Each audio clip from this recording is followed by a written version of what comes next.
At one point in my life, I wondered, why am I here? What is my purpose for being on this planet? This beautifully engineered planet where rain naturally falls from the sky and waters the plants of this earth to grow. And the plants of this earth give us oxygen that helps us live, and the plants of this earth give us food that helps us survive. And so I wondered, where do I fit into that? What is my reason for being here? I've always believed in a higher power. I've always believed in something more than just this earth, because obviously it had to come from somewhere. And I grew up in the South, around the church, around Christianity. And if you know anything about the South, then you know that it's very religious, and the people here are very religious.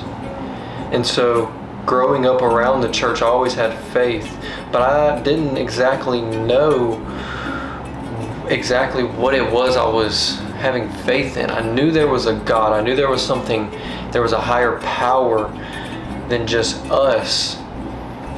But I was always told, do you believe in Jesus Christ? Do you believe in His blood saving you? And yes, I always believed, but no, I didn't always understand. I didn't understand how the blood of Christ, what it did for me. I didn't understand how it brought me grace and salvation that people told me it did. And I was baptized in 2020, but I didn't understand still. I didn't surrender my life. I didn't go after God's will and search for His purpose for me being on this earth and His purpose for my life. It just kind of was a thing that happened, and was to show people that, hey, I believe. And after that, from about 2021 to 2024, or at the beginning of 2025, I continued in my sinful ways and in my old life. I didn't understand what being made new, and I didn't understand what was wrong about sin and why sin had a control over me. I didn't understand it. And then at the beginning of 2025, at the beginning, I kind of found my footing a little bit, or felt as if I did. And I started looking and thinking about God more.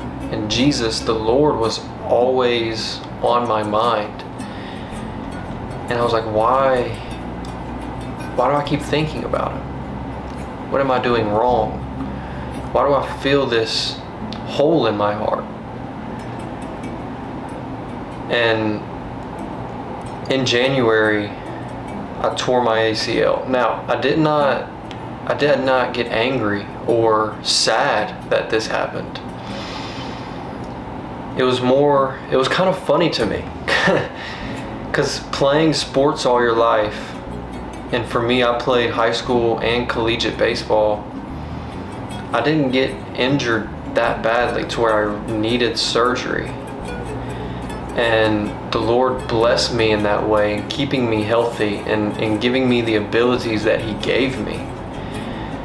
And then I tore it playing pickup basketball at a gym.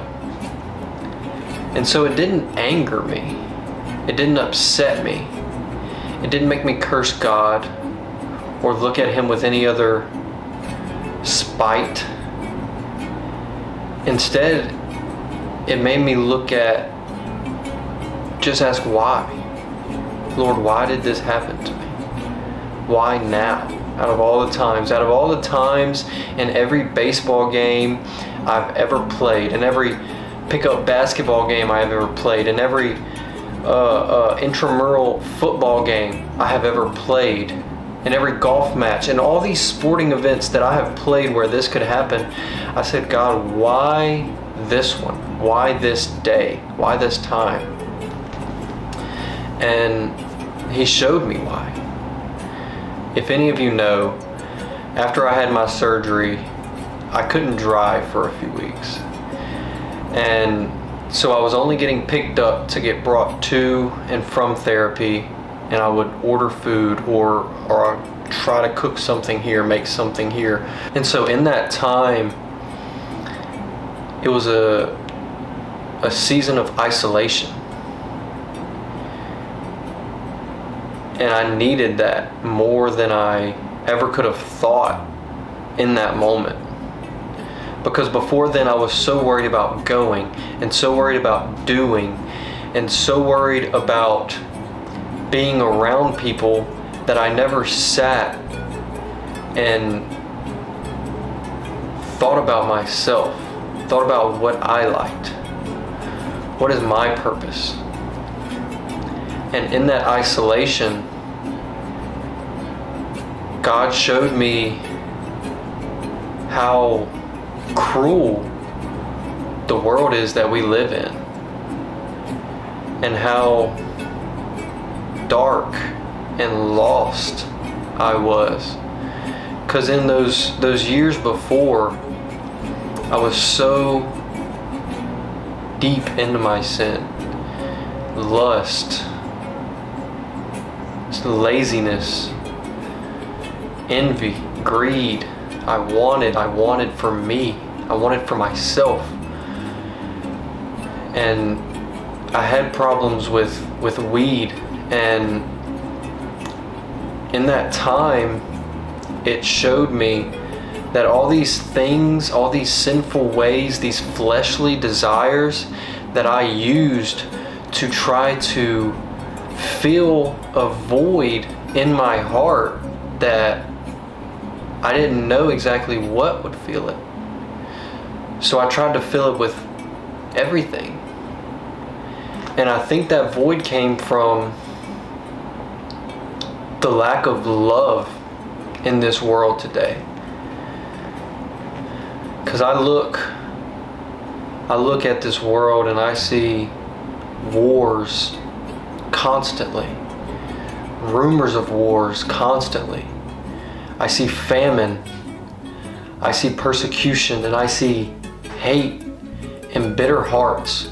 And when I look around and I see those things, it breaks my heart, because I don't understand why one would want to go through their life and live their life from a place of pure hate and disgust. I don't see why somebody doesn't want to show another person, another human being, kindness and love. I don't know why we have enemies. I started watching a show here recently, and I'm gonna get off topic, but it's called Vinland Saga, and in one of the parts, a boy, a little 5-year-old boy, a son to a Viking, a great warrior, is grabbing a knife, and the father says, "Why do you need the knife?" And the son replies, "To kill enemies." And the father says, "Son, nobody has enemies. The truth is, nobody at all has enemies, and nobody deserves to be harmed. Because in this world, we are subjected to views that are outside of our own. Why should I be subjected to go to a war against somebody thousands and thousands of miles away? And why am I subjected to think that that person hates me and that person is my enemy? When in reality, that person could have a family and that person goes through hardships and triumphs just as I do. And so it made me think, it's preached and pushed so much. Enemies and hate. Cancel culture is the biggest thing, in my opinion, that's going to that. And in my time of isolation, I felt so lost. And it just felt like I was just in this everlasting cloud of fog, of a dense, dense morning fog. And I just yearned for something in my heart that I didn't even know. I didn't know what it was, or I didn't think about what it could be. It just confused me. And in that time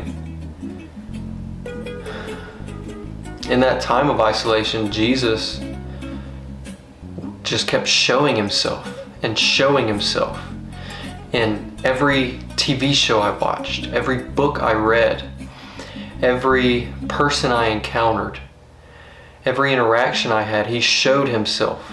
He showed his love, his truth, and his light through all those things. And that brought me back to him. And I began to read the Bible again. And in that time of me reading the Bible, if I was not reading the Bible, I started watching the show Chosen, because I was like, it's hard to read and just read words and put them into action, but it's a lot easier to visually see them and say, that is what Jesus is talking about. That is how he is giving the example of showing kindness to people that hate him and praying for those who persecute him. And in that time, I was like, this is what my heart has been missing. This is what my heart has been yearning for.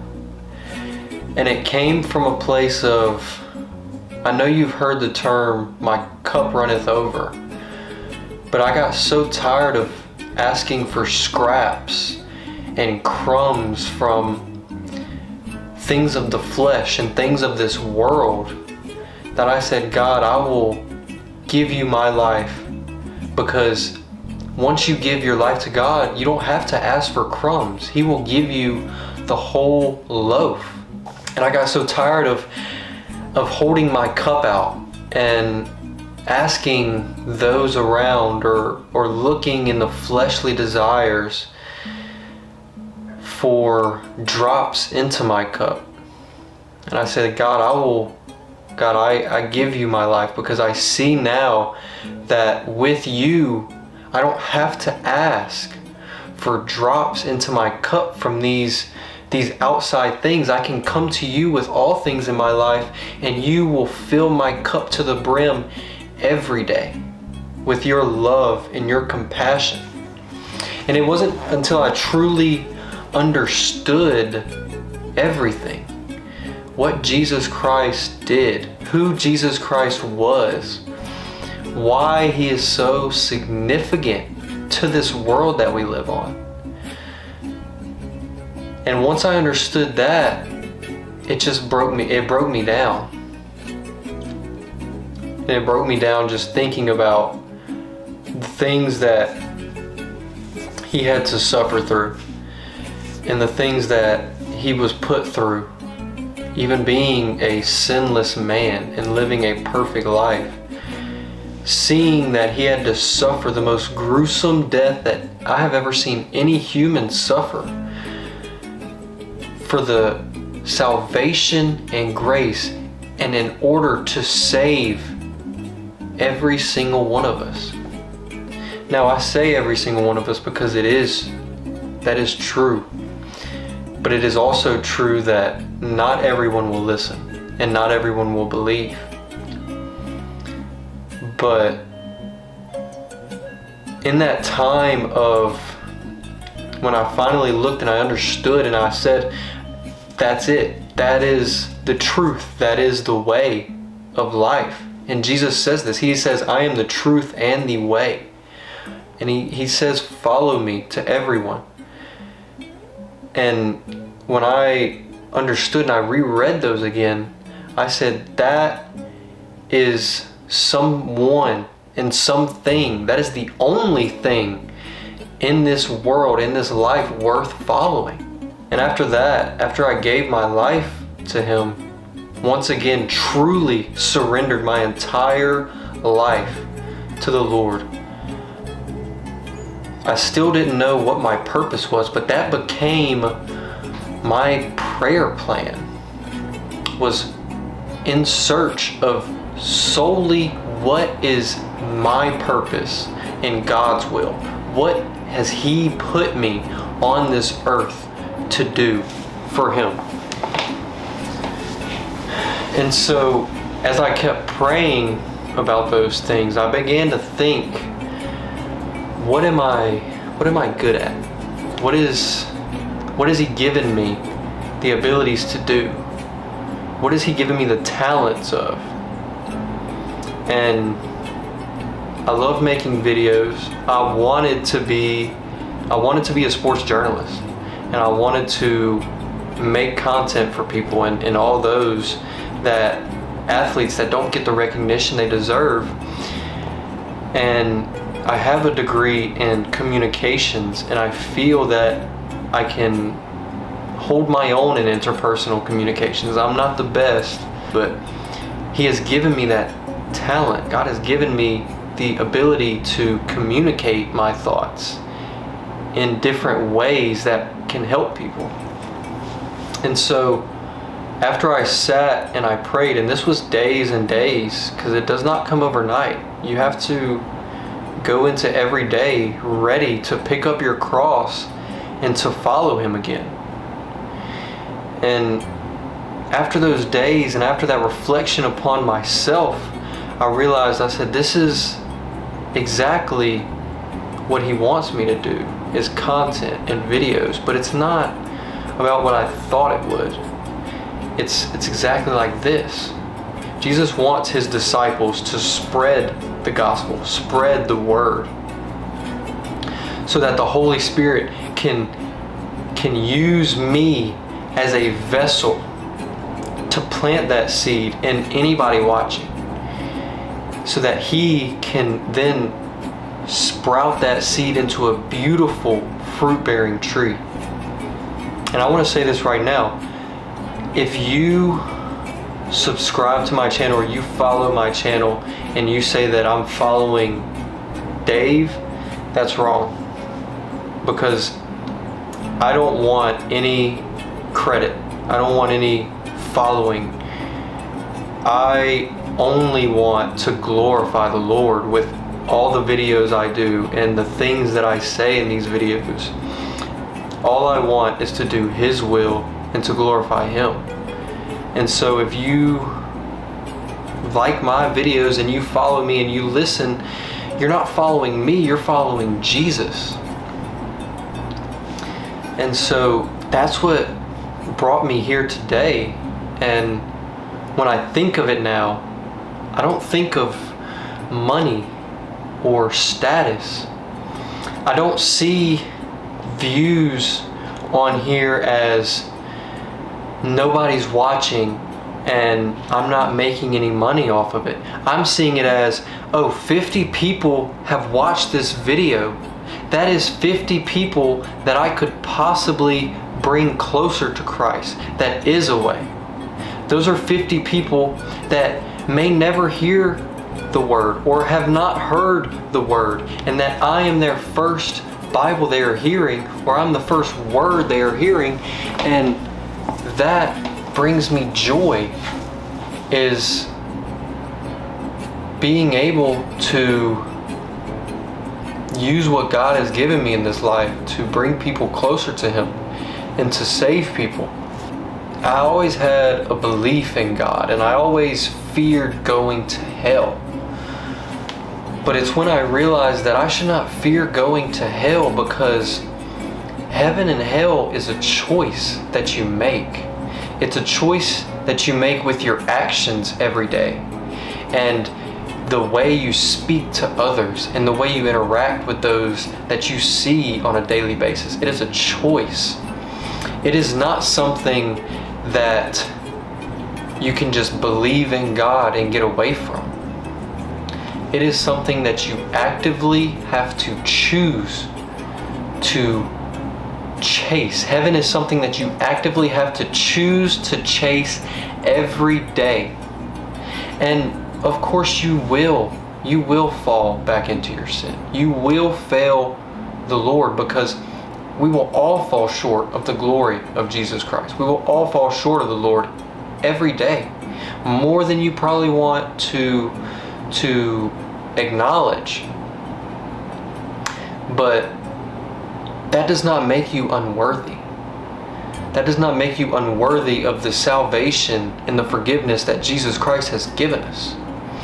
Because He knows that you are going to sin. He knows that the flesh wants to take over humans, and He knows that the devil wants to steal, kill, and destroy, as it says in the book of John. He knows these things, and that's why He sent His Son, Jesus Christ, to die on the cross and pin all of our sins to that cross so that we are forgiven.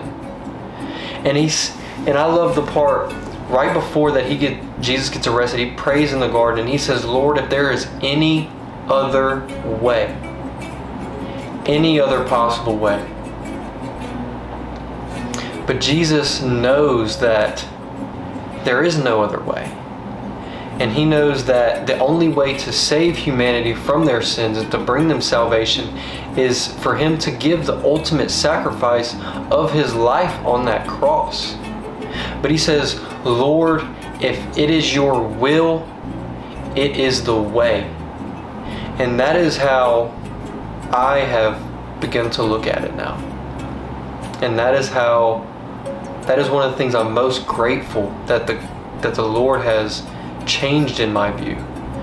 Is not wanting for my sake to want, but wanting for the sake of God's will.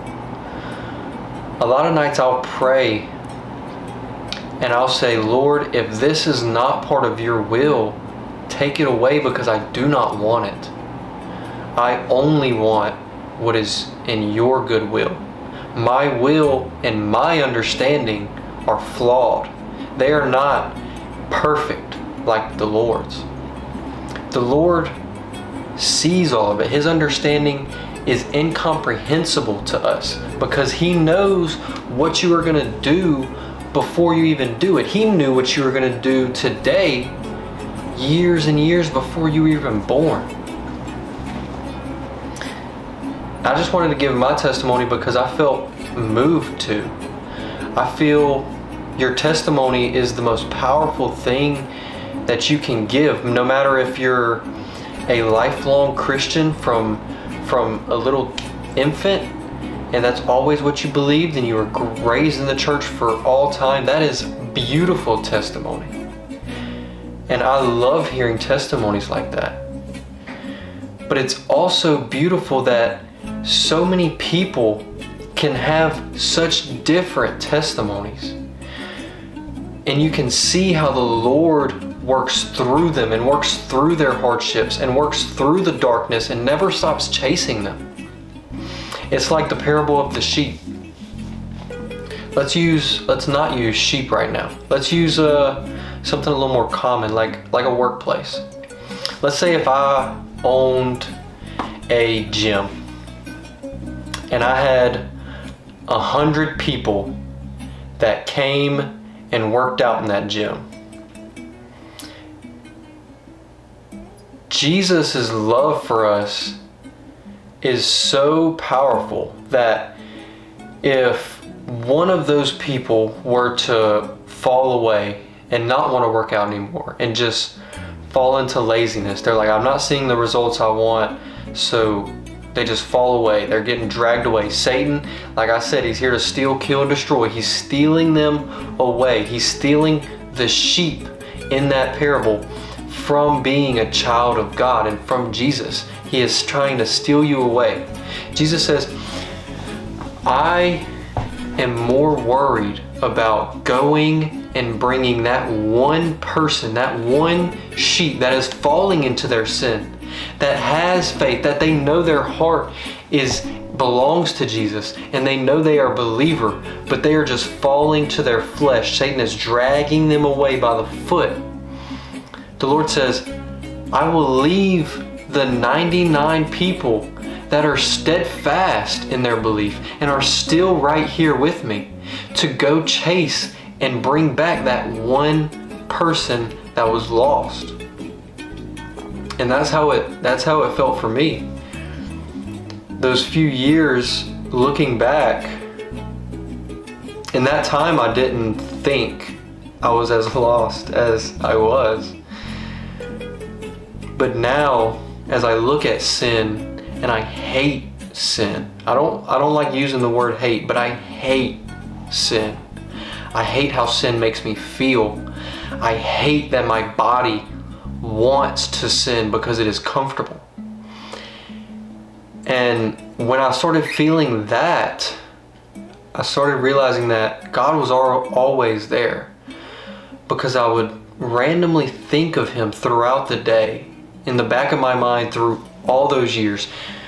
His name or His image or just a thought would pop into my mind, but I never listened to it.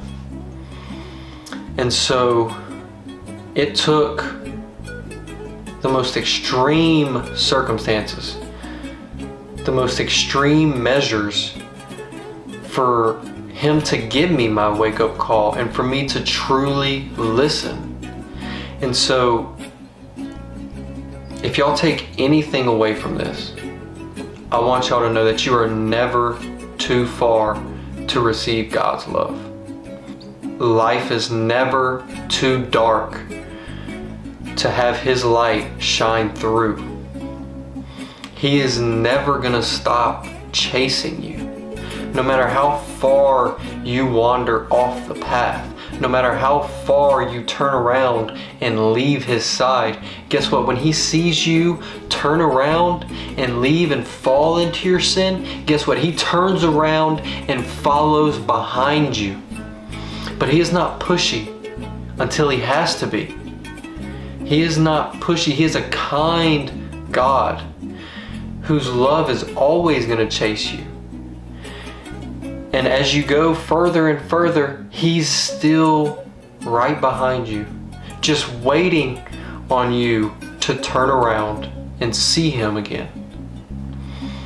And He knows that when that time comes, He will be there for you.